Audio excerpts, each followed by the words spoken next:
race always matters. You're talking about someone who has the most power in the American and really global social structure, and someone who may have the least amount of power in the global structure.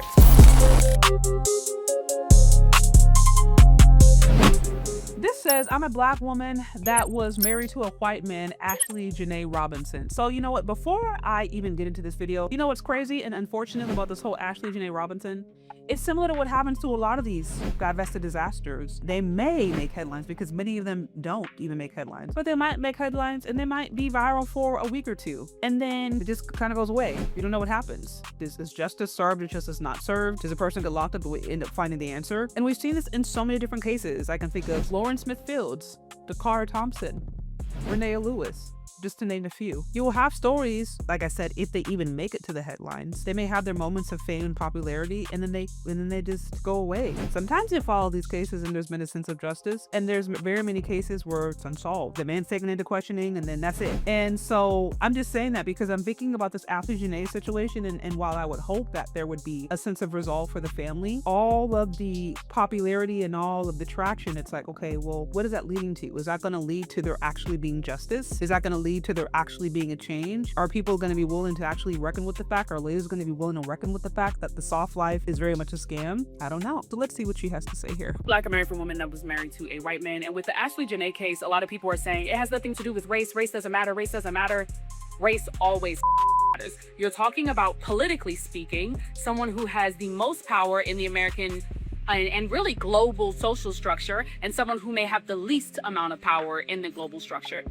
See, now here's the thing. What she mentioned is actually the very thing that a lot of ladies who get caught up on the swirler and divester train advocate for. Put another way, you've had ladies actively admit that the reason black women should get with white men is because of the reasons that she just explained. Them saying, hey, white men are the top of the social and political hierarchy, so therefore as a black woman, you need to get with them in order to get access to those things. You need to marry them in order to elevate your life. You need to marry them in order to get reparations in the black community. Like, I've actively heard black women try to use intellectual ideas, or they basically try to use educational terms to ultimately advocate for marrying up through whiteness. So the very thing that she's going to explain being the problem or creating vulnerability for black women is the very thing a lot of these swirlers and divestors actually promote. And that's what's fascinating. And that's also what I think was a bit tragic about the Ashley Jana, because her brand was very much leaning into the whole, I got me a soft life through this rich white man. And now there's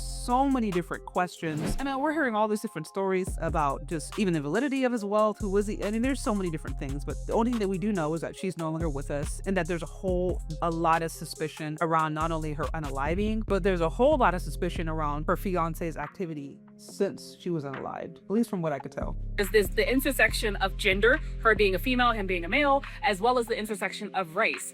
And yes, I got away. A lot of people don't get the chance to get away. What happened to me would not have been able to happen in the way that it happened and in the manner that it happened if he was a black man. There's something else that I've noticed too. The experience of blackness that men and women have, I think, are quite different. Black men, because they're perceived as a threat from even being a child, they are forced into reality of how the society sees them and treats them early on. They're forced into that reality. Now, that doesn't mean they can't still succeed. It doesn't mean they can't still progress. It doesn't mean that they can't go on to have happy, prosperous lives. But in my opinion, I think black men tend to have, I think, more of a realistic understanding of race relations and what that means for them and how to navigate, right? And then you'll see, you know, black men, once they figure that out, they come up with their own political strategy or their own strategy in order to navigate it. But they're aware of it. Black women, to a certain extent, I think also in some ways because of the institutional support that we've had for decades that black women had access to, and the ways in which we've been supported that we weren't fully aware, to a certain extent, I almost feel like that's blinded them to how institutional racism works. And oftentimes when I see black women who are fully aware of the institution of racism and what that means, or the ways in which these systems can favor one over the other, the only time I see them being fully aware of that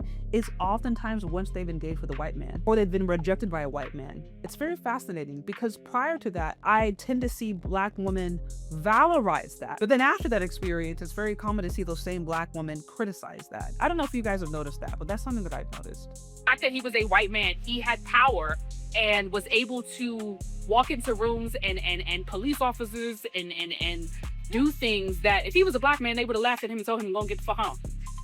And again, what I'm saying is that swirlers and divestors use your example and say the reason they want to get with a white man is because of the power that they believe white men hold. That's exactly why they will try to get in that scenario, because they want to be with a white man that has that kind of power that they will say black men don't have. Absolutely, race matters, power matters, income, tax bracket, class level, all of it always matters, okay? And I'm not against mixed race dating or multicultural dating or families at all whatsoever. But I will say, if you are a black woman, if you are a brown woman, if you are a Latino woman, if you are a Native woman, be extremely cautious when it comes to dating white men. The level of caution that a lot of people say, you need to take the same caution with all men, lies. You need to take an extra level of caution when they are white. That is all. Have a good night. Right. And that definitely sounds like that's coming from a place of experience. And she did mention that she was previously married to a white man. I wonder how that turned out. Doesn't sound like it turned out in the best way, but she's right. The thing about it is the very things that she mentioned as being a vulnerability is the very things that a lot of these swirlers and divestors actually praise as being the reason they need to specifically seek out white men. So it's quite fascinating. I've always argued that if you're trying to marry a white man exclusively because of the power dynamic and thinking that you getting with him is going to elevate your life, that to me is a danger zone. You're setting yourself up for failure. Now, if you're just getting with him because it was a natural progression, maybe you met him at school, I don't know, college, you guys grew up together, whatever. Like if it was just like a natural progression that kind of somehow naturally happened, and there's honestly a sense of mutual respect and understanding, you know, if it worked would be fine and not an issue. But it becomes a severe issue, in my opinion, when the motives behind it are exactly what you described, of try to put yourself in a higher position by being on a white man's arm. At that point, that's very dangerous,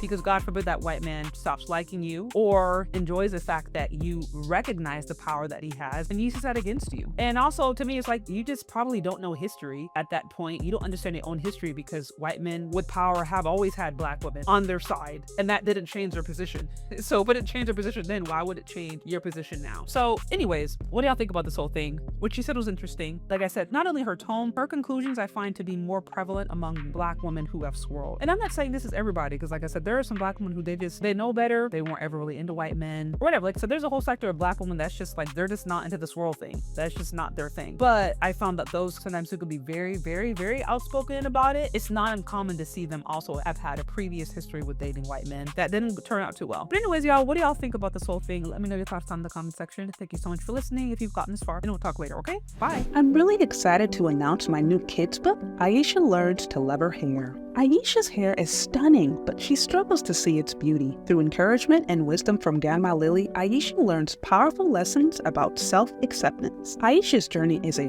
heartwarming tale of family, culture, and confidence. Share her magical journey with your little loved one today. Available for purchase.